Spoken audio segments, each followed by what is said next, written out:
They can tell you what a woman is. They can tell you what a man is. They can tell you what a mom is. They can tell you what a dad is. They can tell you about brothers and sisters. It's not, this isn't, you don't need to be a biologist to define these things. Yeah.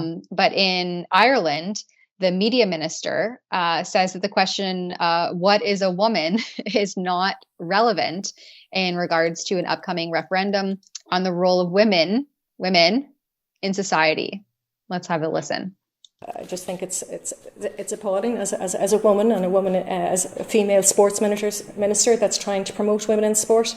I think it's just really regrettable. Minister, an article in the Irish Times this week by Pat Leahy outlined some fears within government that the so-called Women in the Home referendum might raise some uncomfortable questions for politicians. For example, how do you define a family and what is a woman in the context of the gender debate? So on foot of that article, I'm just wondering, what is a woman in your view? This is something that the government are discussing, Ben, but it's very important that we get that wording correct.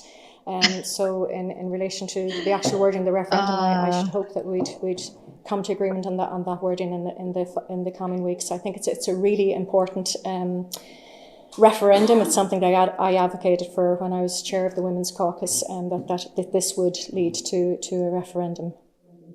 But wow. Do you have a definition of what you referred earlier to being proud of being a female sport minister and how important it is to promote women in sport and so on? So I'm just wondering, do you have a personal definition of what a woman means? I think that the question is not relevant to the referendum itself, because as in the issue that is pressing at the minute in relation to the exact wording of a referendum and having the referendum is absolutely essential for us in Ireland. Well, I mean, it's a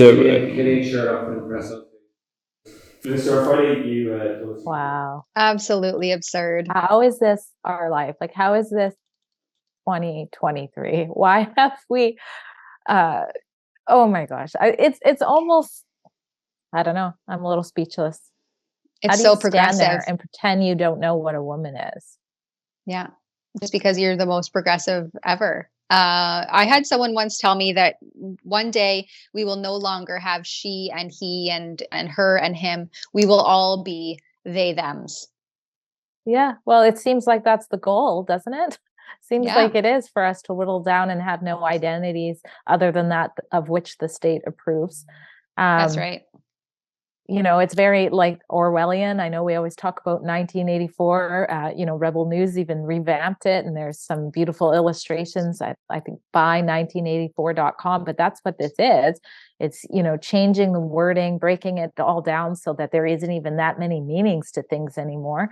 And that's what's happening. There's so many different pronouns, it's impossible for anybody to keep up, let alone children who they're telling there are all these different sexual orientations and things like that. So it's concerning to say the least. I can't believe, when we first started reporting on this, and I mean, I think since I've started with Rebel, I've been reporting on it, but it was like once in a while, and now it's all the time because this little small thing is such a mainstream issue. We can't even say what a woman is. Again, it comes down to cowardice. She knows exactly what a woman is. She just said she's proud to be a woman and proud to, promote that. And then all of a sudden she can't even say what it is. Yeah, exactly. And I think that we have to work really hard not to memory hole things like what is a woman and what is a man, because these blurred lines of gender identity and sexual orientation, it's really being pushed so heavily that anyone who's not aware of the indoctrination and how propaganda works will need to work hard to keep their mind and their memory intact. And that's a really scary place to be in a society where you don't want to be memory holed over the definition of a woman. I think we should go out and scoop up some physical dictionaries so that we can keep a running tab on the definitions of words and what they mean and what they are going to be spun to mean one day.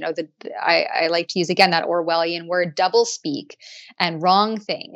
And that's what we're seeing coming top down from the federal government, which again, it kind of ties into this apparent conspiracy theory of the World Economic Forum. But when you have World Economic Forum trained young global leaders being making up a vast majority of a government cabinet in Canada, that's what we have is these cabinet ministers. That is where this is coming from. So it's not only government down, it's like globalist oligarch agenda down. And so I think a lot of people, more and more people are starting to see that that is what is actually happening here.